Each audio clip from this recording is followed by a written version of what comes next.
The dirtiest secret in African-American history is that a surprisingly high percentage of the free Negroes in the South owned slaves themselves. And some of them owned, we explain it away by saying, oh, but they only own their mother, or they only own, yeah, they own their mother, they own their sister, they own their wife, and they own some other workers too. A surprisingly high number owned workers who they did not liberate throughout the South. There were enough black free Negroes who supported the Confederacy that they voluntarily formed a regiment in the state of North Carolina to fight for the Confederacy. And black Confederate troops are featured on the cover of Harper's Weekly in 1863. Frederick Douglass used this as an argument to make Lincoln allow black men to fight. Wow. Because, remember, Lincoln didn't want to do it. Lincoln made a famous statement in 1862. He said, I suppose we could arm them, but if we did, their arms would end up in the hands of the Confederates within a week. Because he thought that they were incompetent, not smart enough to win. And eventually, as I said, the North was losing the war. Frederick Douglass was agitating.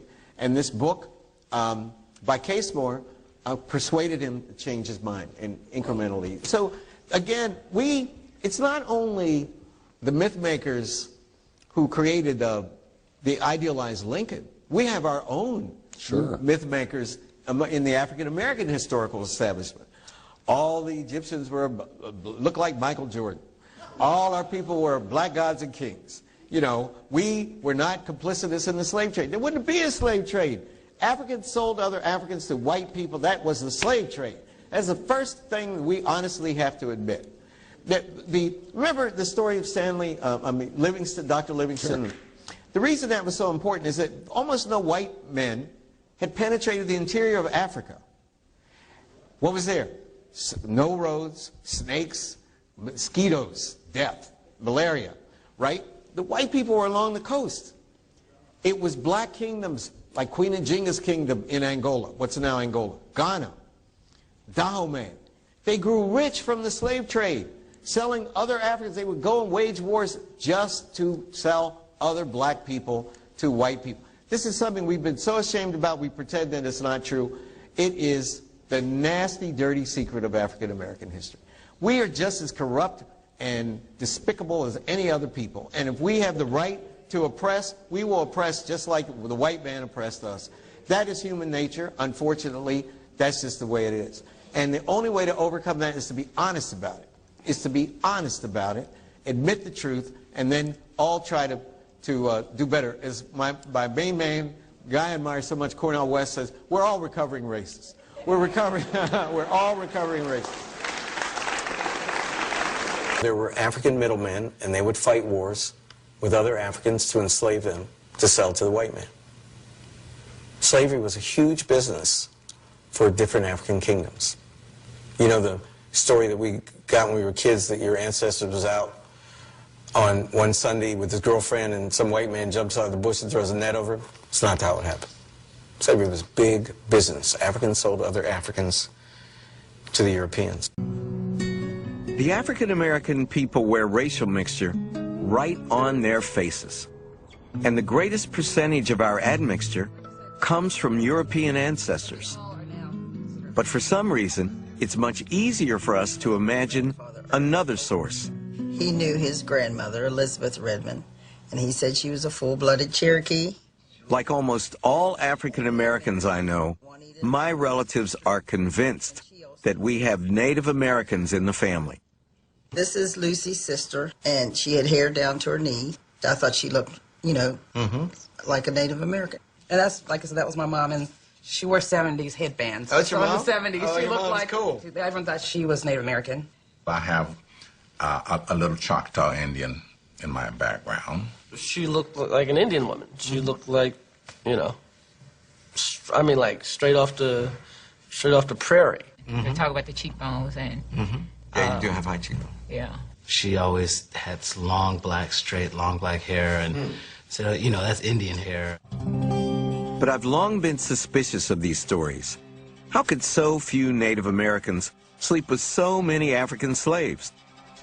That's why I've asked the geneticist, Dr. Mark Shriver, to put these rumors to the test. Now we're going to go on to Tina Turner.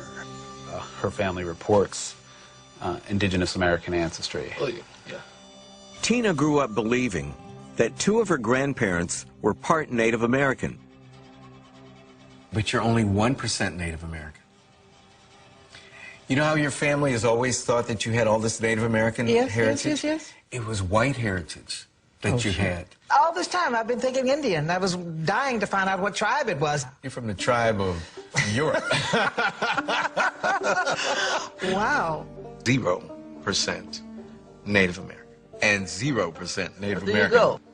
And 0% who were Native American. We're going to have to tell the Choctaw Nation in Oklahoma now. I misrepresented myself. I'm not Choctaw at all, you know.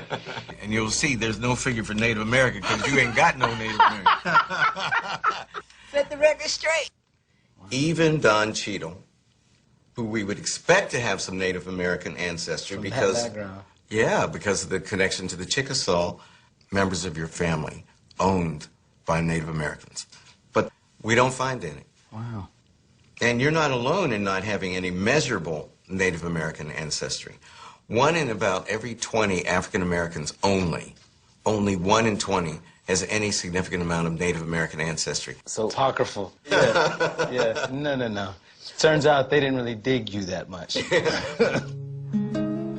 To get to the bottom of this contradiction, for once and for all, I've invited an expert on Native American history to meet me at Harvard, Dr. Claudio Sant. Claudio, one common belief among African Americans is that the slaves managed to escape from plantations and find refuge with their Native American brothers and sisters. They'd sit around the campfire, slapping five and smoking the peace pipe with Cochise. Did this happen? These fugitive slaves were captured by Indians and returned to the planters. And in fact, the colonies had policies, they implemented policies of rewarding Indians who returned fugitive slaves. They might be given 2 guns and a kettle if they brought back a live slave, and half as much if they brought back a dead slave, or rather the 2 ears of a dead slave, which is what they required.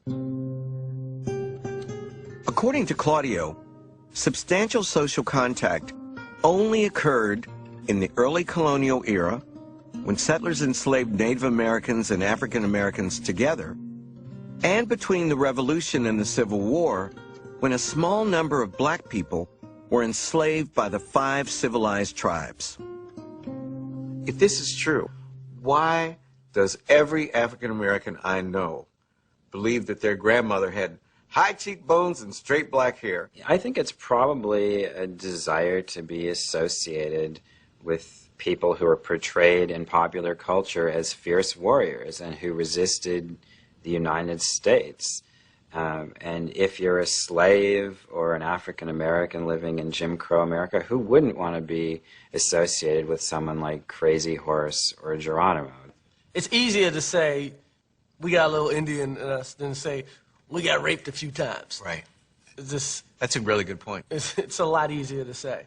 So you make up a myth. You make up the myth. It sounds much better. It sounds much goes better. down a lot smoother. There's a strange set of security in not knowing a great deal. There's a sense that it's all sort of mystical and lost, and nobody could ever find it, so you could sort of invent any past you wanted to. Well, you can't do that now.